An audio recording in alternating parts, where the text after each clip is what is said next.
And with that, I'm now happy to yield to the ranking member of the Foreign Affairs Committee, my good friend Greg Meeks.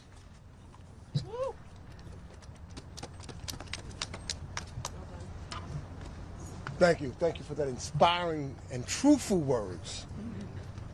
And that's what we need here is the truth. And I think that what we've been able to see here today, where the President of the United States and where the Republicans really are, and what they are really doing and not doing here in Washington, D.C., as families across the country struggle to make ends meet. They're not making life affordable. That's what the president talked about when he initially ran. We're going to make things affordable. They're not making sure that people receive the kind of care, health care, one of the reasons why this government is shut down by them. What they're doing is taking away food, taking food out of the disabled's mouths, taking food out of seniors' mouths, taking food out of children's mouths. That is what they're doing. And that's what we've got to deal with. And that's why we've been here week after week waiting for them to come back to the table. When have you ever seen,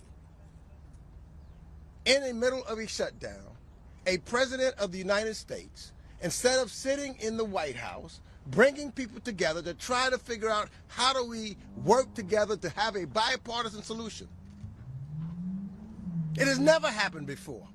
This president has spent more time on the golf course than spending time with leaders here to resolve this issue.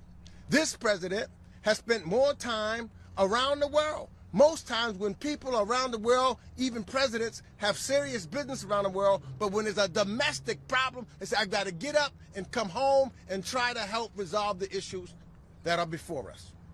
Not this guy. Not this Congress. In fact, he showed you.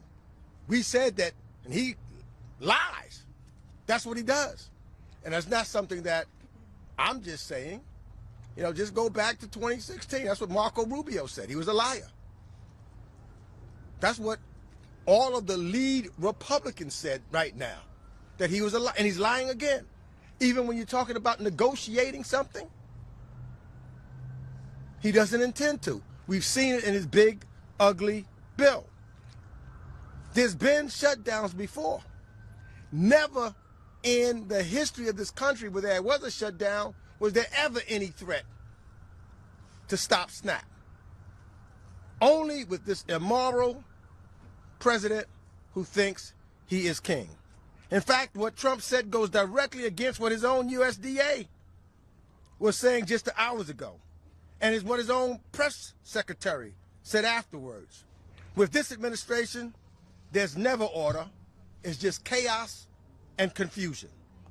And so by choosing not to fully fund, and if you listen to him, not to fund, because we know now he doesn't want to fund SNAP. What the Republicans are doing, they're cutting the assistance, as indicated, of 42 million Americans. You know, I look at my district alone, 80,000 households rely on SNAP for nutrition and assistance. And at a time when the cost of a dozen eggs is at an all-time high, and people are already struggling to feed their families because of his tariffs, driving up the cost of everything, inflation increasing, and now he comes here, he reveals who he is. So I think that the American people are getting a glimpse of what we see and have to deal with every day. And I think that anytime you have someone that's leading, you got to look at the co-conspirators behind them. And that is the members of the Republican Party who refuse to come back here and on the floor and to work together to get this done. They are as guilty as he is, and they're going to pay for it at the polls. But we are going to stand. We're going to stand with the poor. We're going to stand with the neglected. We're going to stand with the disabled. We're going to stand for all of the American people and not play politics and cause them to have hunger and cause people to die. This is not a game. This is serious. Lives are on the line We will stand. Where are my Republican colleagues who's supposed to put the Constitution first and the people first? They're not to be seen. Andrea, you're next.